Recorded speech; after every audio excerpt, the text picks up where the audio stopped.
Universal design is a concept that's been around easily 5-10 years, but really a concept that takes accessible design to kind of a further level. Accessible design is really limited to physical disabilities or abilities, and even specifically toward reach, wheelchair accessibility, but overlooks or doesn't put specific priority on other physical disabilities, including hard of hearing, vision loss, elements like that. But on top of that, it also adds some mental and social priorities too, and so just universal design for all humans. Primary concepts of universal design include easy, intuitive wayfinding throughout the space, ease of maneuvering for both a physical and a mental capacity. It also includes adaptable, reusable spaces that you can customize them to your own. Low physical effort, and so this one really kind of plays into the traditional, what we're used to for accessible design. Low effort, and then clear space for maneuvering, getting through spaces, turning around, use of the space. Incorporating choice, adaptability, and flexibility, just so whatever the user is of the space, they have their preference and customization within the space, so they can really feel empowered as they utilize the space, and general safety.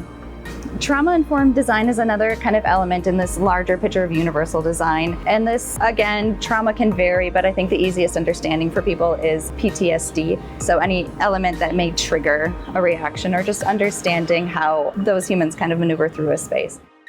Universal design, we often think it's just for someone in a wheelchair, but it's really how can you create spaces that are open and welcoming for everyone, so that regardless of ability, people can use the space and it works well.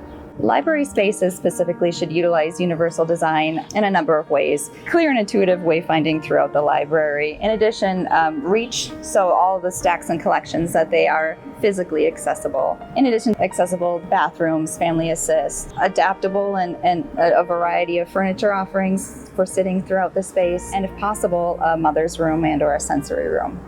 One example of clear, intuitive wayfinding throughout the space is utilizing many different signage cues. So a lot of the times we'll default to the English language, which is obviously for illiterate or for vision impaired is more difficult. Wayfinding elements can be much more subtle, yet intuitive. For example, at Pleasant Hill Library, a recently completed project, we utilized the river and the flooring as kind of a wayfinding guiding element. In addition, the soffits in the space up above were brought down in certain spaces. So the large key open plan, as you enter, you can see these lowered soffits with different colors for the different types of use within them. The children's has this kind of fun, playful element where even if you didn't read the words children, you could drop down, see that, oh, that's a fun space to go find and explore.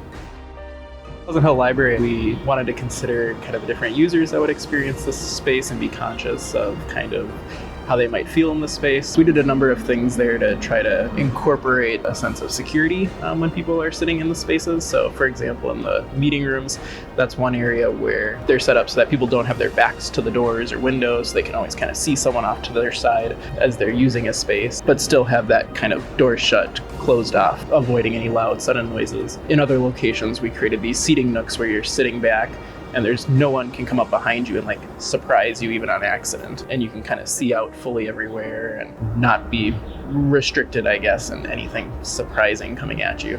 I think those are just some of the ways where we kind of take into account making sure people feel comfortable and they feel like they have their own space, which is really important, I think, to keeping peace of mind.